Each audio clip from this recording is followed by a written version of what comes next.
I'd pictured walking out of prison differently. Not into winter wind and a rusted pickup waiting at the gate. Not to the smell of his cologne before I even saw him. My brother. He didn't hug me. Didn't even offer his hand. Just drove, wordless, down roads that still knew the tread of my tires. The house looked the same. Paint peeling on the porch, the same warped step before the door. Except now, she was there. My fiancée. Only she wasn't mine anymore. He stood in the doorway, blocking me like I was a stranger. "You're not welcome here." Her eyes slid past me like I was already dead. I swallowed the dust in my throat. "Where's my daughter?" He shrugged. "She died. Chemo was expensive. She asked for you at the end." Her hand touched his arm. It was meant to be comforting. It felt like a blade. They didn't know the first thing I learned in prison: never forgive. The door shut in my face. I didn't knock again. I walked back down the cracked path, each step heavier, colder. 5 years in a cell for a crime I didn't commit. His crime. I'd been stupid enough to trust him with evidence that could clear me. He'd given it to the police instead. The next week, he'd married her.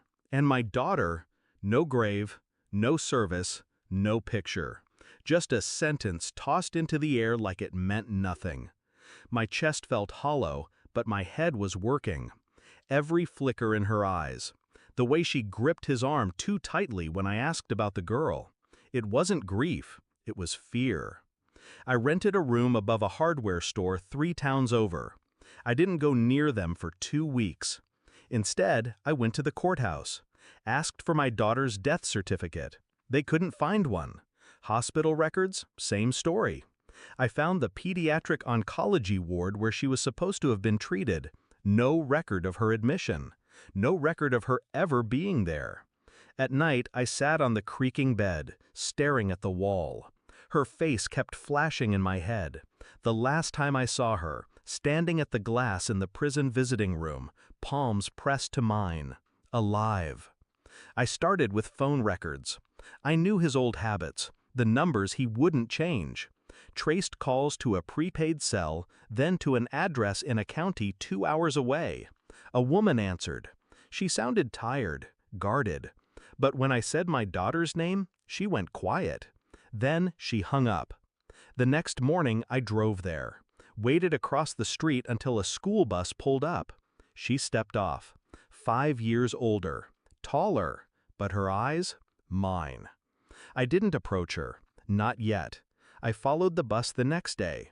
Watched her run into the arms of the woman from the phone. The woman wasn't a stranger. She was my ex-fiancé's sister. The one who vanished from the wedding guest list at the last minute. It was all there now. The lie about the cancer, the cover story, my daughter hidden away, raised to believe I was gone. I sent an unmarked envelope to their house, my brother's house. Inside, a single photograph. My daughter stepping off that bus. An hour later, my phone rang. His voice was tight, low. "What do you want?" I said nothing, just let him breathe his panic into the receiver before hanging up. I waited 3 days before knocking on their door again. He opened it fast this time, jaw tight, eyes darting. I handed him a folder. Inside were printouts, school records, photographs, birth certificate copies. Proof she was alive. Proof he had lied.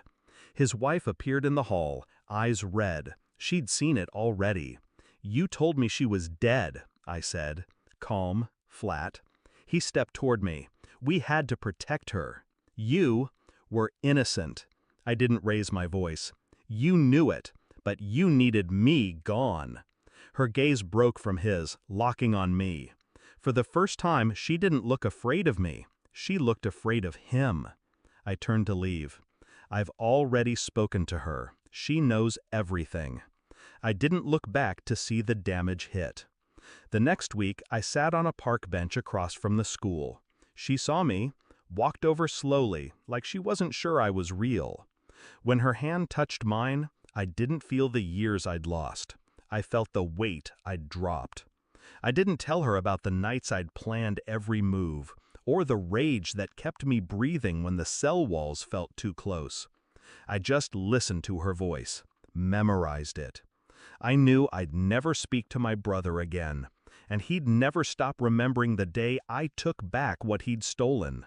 Some debts are paid in blood, others are paid in silence.